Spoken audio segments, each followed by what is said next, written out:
Hello guys, welcome back to Tejas corner. അപ്പോൾ നമ്മൾ വീണ്ടും ഇന്നൊരു മാത്സ് പസിൽ, മാത്സ് ഫെയറിനൊക്കെ യൂസ് ചെയ്യാൻ പറ്റിയ ഒരു മാത്സ് പസിലായിട്ടാണ് വന്നിരിക്കുന്നത്.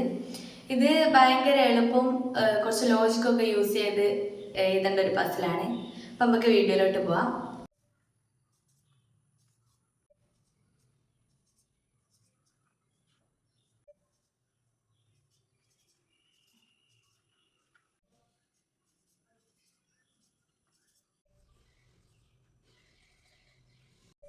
അപ്പോൾ ഇതാണ് ഞാൻ എഴുതിയ നമ്പേഴ്സ്.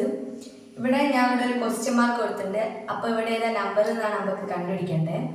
ഇത് ഞാൻ നോർമലി കുറേ നമ്പേഴ്സ് ഇങ്ങനെ വെറുതെ എഴുതിയതാണ്. ഇത് നമ്മൾ പെട്ടെന്ന് കാണുമ്പോൾ വിചാരിക്കും ഇവിടെ ഒരു പാറ്റേണും ഇല്ലെന്ന്. പക്ഷേ നമ്മളൊന്ന് സൂക്ഷിച്ച് നോക്കിയാൽ ഈ നമ്പേഴ്സിൻ്റെ ഒരു പ്രത്യേകത ഉണ്ട്. അപ്പോൾ നമുക്കതെന്താണെന്ന് നോക്കാം. അപ്പോൾ ഇതിൻ്റെ അകത്തുള്ള ഫസ്റ്റ് വരിയിൽ 4ഉം 2ഉം. അപ്പോൾ നമ്മളിപ്പോൾ 4 + 2, 4 + 2 എത്രയാ? 6. അപ്പോൾ 6ഉം ഈ 3ഉം തമ്മിൽ എന്തേ ബന്ധമുണ്ടോ? അതായത് ഇത് 2 തമ്മിൽ കൂട്ടിയിട്ടുള്ള സംഖ്യയും അതിൻ്റെ നടുക്കുള്ള സംഖ്യയായിട്ടുള്ള 3ഉം തമ്മിൽ എന്തെങ്കിലും ബന്ധമുണ്ടോ? യെസ്, 6ൻ്റെ പകുതിയാണ് 3.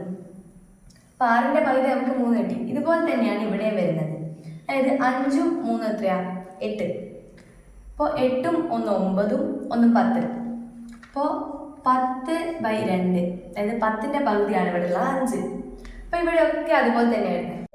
ഇനി നമുക്ക് അടുത്തത് നോക്കാം. അതായത് 6ഉം 1ഉം 7. 7ഉം 2ഉം എത്രയാ? 7ഉം 2ഉം 9.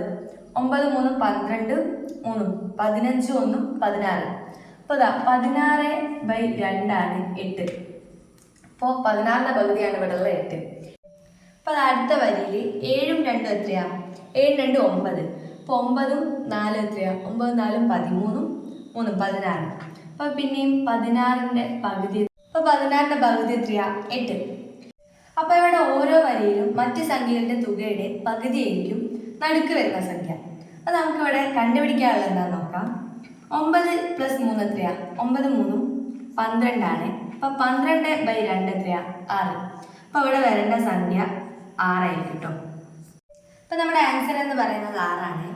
അപ്പോൾ ഇതുപോലെ ഒരുപാട് ഇൻട്രസ്റ്റിംഗ് ആയിട്ടുള്ള മാത്സ് ഫെയറിന് ഉപയോഗപ്രദമായിട്ടുള്ള മാത്സ് പസിലിന് വേണ്ടി ഞങ്ങളുടെ ചാനൽ ഒന്ന് സബ്സ്ക്രൈബ് ചെയ്യണേ.